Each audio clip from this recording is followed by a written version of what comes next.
Go Mustang, the Coach Alexander Show, brought to you by Kim Assad, your real estate broker. Hello, Mustang Nation. Matt Carnes, Grapevine Booster here for Week 4 of the Coach Mike Alexander Show. Coach, the team keeps on rolling. You went to 4-0. More importantly, as you would probably say, 1-0 in district now. But big 63-21 victory on Friday night over in Carrollton. Tell us about Friday night. Well, you know, it's good to get that first district win out of the way for sure. You know, it's a race, and everybody's, trying to jockey to be in those top 4 spots, and start 1-0 as opposed to 0-1 sure helps. I was a little bit anxious all week about that game. I believe we'd play well, but when you're playing the flexbone offense, you never know. You know, it's one of those things where it's the ultimate equalizer of talent, and when operated well, it's hard to defend for 4 quarters. And we didn't really defend it for 4 quarters, to be honest with you. We had some breakdowns, but we defended it early while we were able to mount a pretty good lead, and I think by the time we got into the middle of the 3rd quarter, we'd accrued enough points where it was kind of out of hand.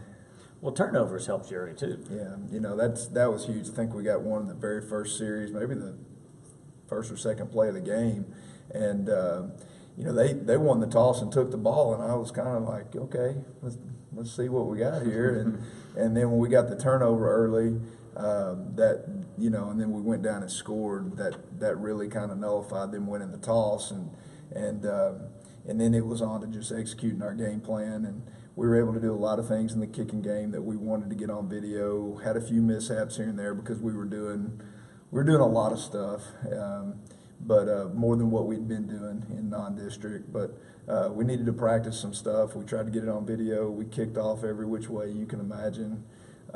So we got a lot of things accomplished Friday night.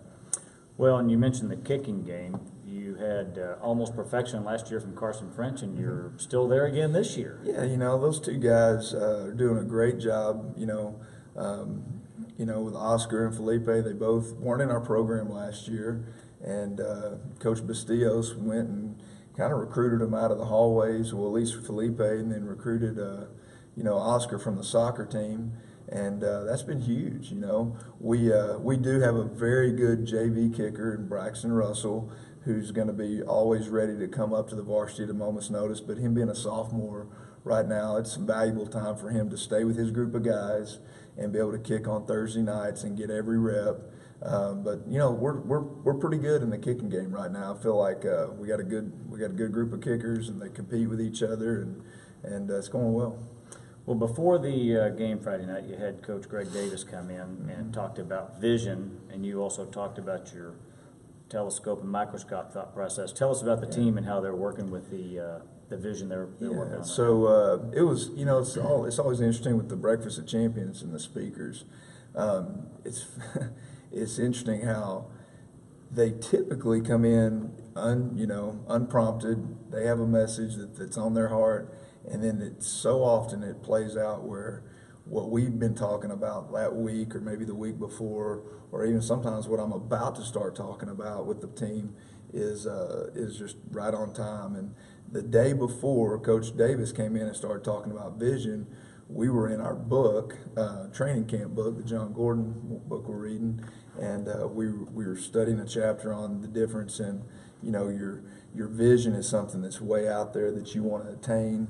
But then, and you look through a telescope to see your vision, and it's out there. And then, but the things you do right now and today, and what's important right now, the little things that you take care of daily, those are the things that you see through the microscope. And you can't, we told them a quote, vision without action is just hallucination. And so the team's hearing that. I think they're buying into it. I've said it from the beginning. If we continue to love each other and play together as a team, then we're going to have success. It's when we kind of splinter off and become selfish that every team struggles. But our guys have good vision right now. They're playing together, having fun, and we're anxious for the next step. Well, we'll of course have Breakfast of Champions this upcoming Friday before the next game. But before we go into the details of Friday night's game, let's talk about the sub-varsities there. The JV Red had a big win over Carrollton. The JV Blue, of course, played Aledo and didn't have quite the luck. Yeah. They JV Red had a good showing, executed well on offense, had pretty much the same night defensively as we did, played well in spurts, had a few breakdowns here and there, which is expected with the type of offense we were seeing. But yeah, overall, I think they won 50-8. Got a lot of valuable minutes for a lot of guys, and we're excited about our kids on the JV. We feel like we got some guys that could potentially help us later on down the road this year as the playoffs approach, and for sure next year. So we're excited about those guys. Well, that's good. And then the freshmen, they didn't have quite the luck this week. Yeah. They combined a team. Creekview didn't have two freshman teams, so we combined our JV Red and our JV Blue. And there were some things that were good about that, and things not so good. I mean, it was hard to get in a rhythm because where we did it, and right, wrong, and different. We sent the JV Red offense out, then we'd send the JV Blue defense, then the JV Blue offense, and the JV Red defense, and so we just kind of intermingled those, and that wasn't quite the recipe for success. I think to do it over again, we do a couple things different, but either way, all the kids got to play. That's the important thing at the freshman level because we're developing talent. You don't want kids standing, and with them only having one team and us finding out about it as late as we did, it was about all we could do. Gotcha. Well, before we go look at the highlights here, you had a really strong offensive night. Cade was 17 out of 18. Mm-hmm. So strong night for him, over 300 yards. David Clayton had over 100 yards receiving and 3 touchdowns. But before we look at the highlights here, tell us about the Tejada brothers. Well, the having the one freshman team is kind of what prompted us bringing Caleb up from the freshman team to play with the varsity this week. Everybody that's watched Caleb this year knows that he's a varsity level talent. I never like to rush that. I mean, he could have played against Azle week 1 on the varsity, but I think it's important for him to develop some relationships with the freshman class, as they come to camp and start school together and practice with those guys, for a month or so. And we've known that Caleb had the ability to do that, but with them having one freshman team, it was kind of the right time. So we brought Caleb up, and he had a big night, got to carry the ball a handful of times and had a ton of yards.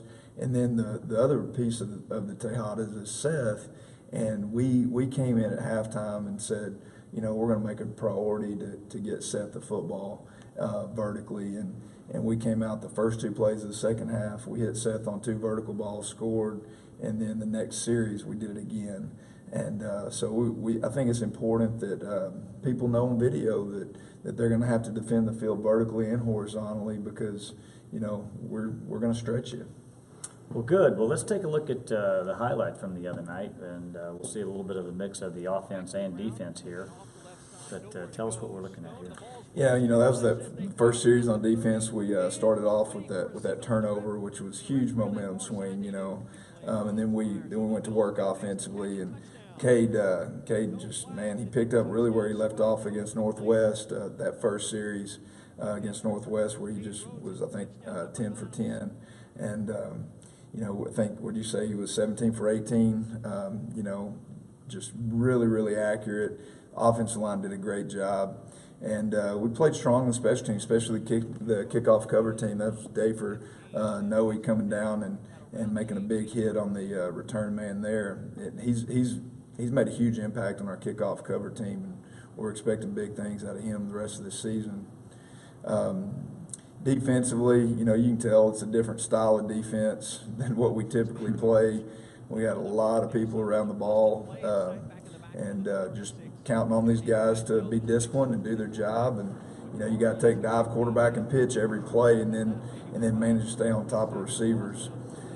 This is a little wrinkle we threw in offensively this week by putting Jack Ertz out wide and stretching him vertically. Just want people to know that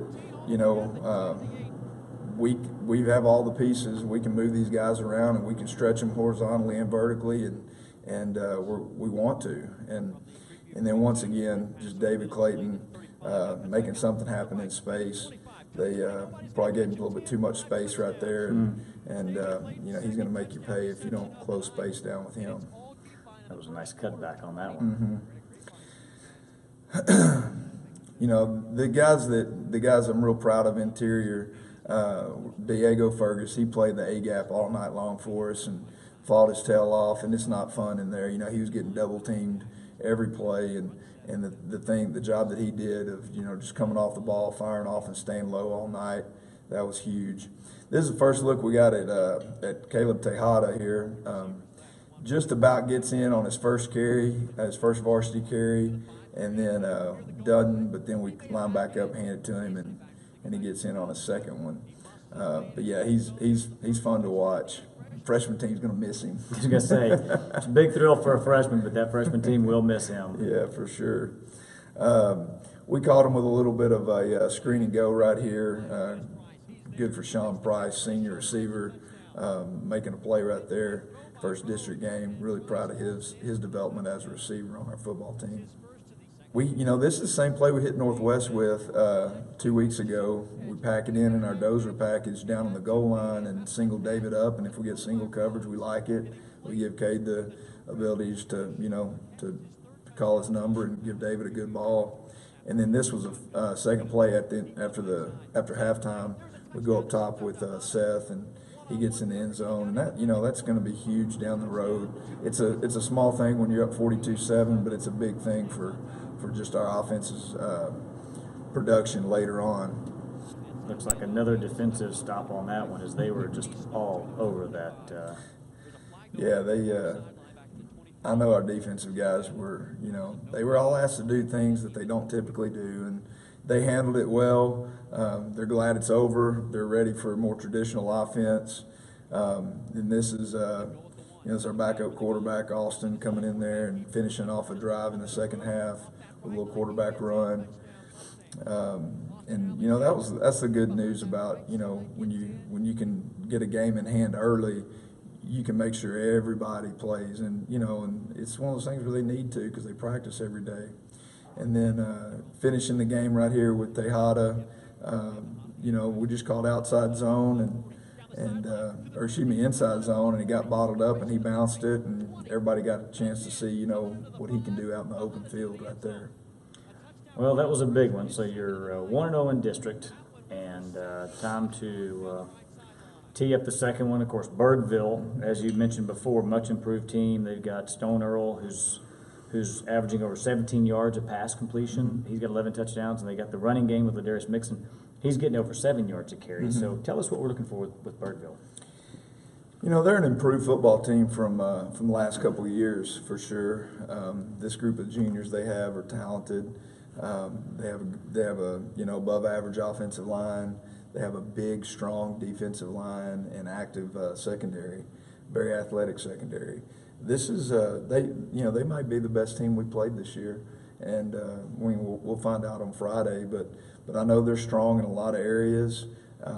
They want to run the football. They want to run the football to set up the pass plays, which is an indication. You know, when you look at 17 yards a catch, you're throwing to wide open people, and they're wide open because you're running the football and bringing those safeties down in the box. And so we have to be smart and pick and choose when we play, you know, 8-man, 9-man fronts, and when we, you know, keep people on top. And it's going to be it'll be a little bit of a chess match. You know, Coach Holbrook and the Birdville staff do a good job. They're smart. They know what they're doing offensively, and we're excited. You know, I think Coach Antle, our defensive coordinator, walking off the field at Creekview the other night, was telling the kids, let's go practice. Let's go practice Birdville. You know, so the coaching staff's ready. The players are ready. We had a good spirited practice this morning. We're excited. We're anxious for Friday night. Well, it'll be 7:30 over at Buddy Eccles Field in Colleyville, Colleyville and Coppell. But we got the homecoming parade coming up in a couple of weeks. We do. So we got some good stuff coming up in October. Yeah, Fred Ertz, he sent me the picture of the sign got hung in downtown last week, and you know, welcoming the alumni back already. So yeah, it's, you know, homecoming in Grapevine's a special time, and I know we'll probably talk more about that after next week's show. But But yeah, it's exciting. You know, it's a huge responsibility that we do it right. I tell the kids every year, your job's to win the football game at homecoming. You know, you leave all the fanfare to everybody else and let them enjoy the fun and the moms and all that. And your job's to win, and that's what we'll plan to do. Well, very good. Well, we will see you 7:30 Friday night over at Buddy Eccles Field in Capel. Go Mustangs, and we'll see you next week. Thanks, Matt. Go Mustang. The Coach Alexander Show, brought to you by Kim Assad, your real estate broker.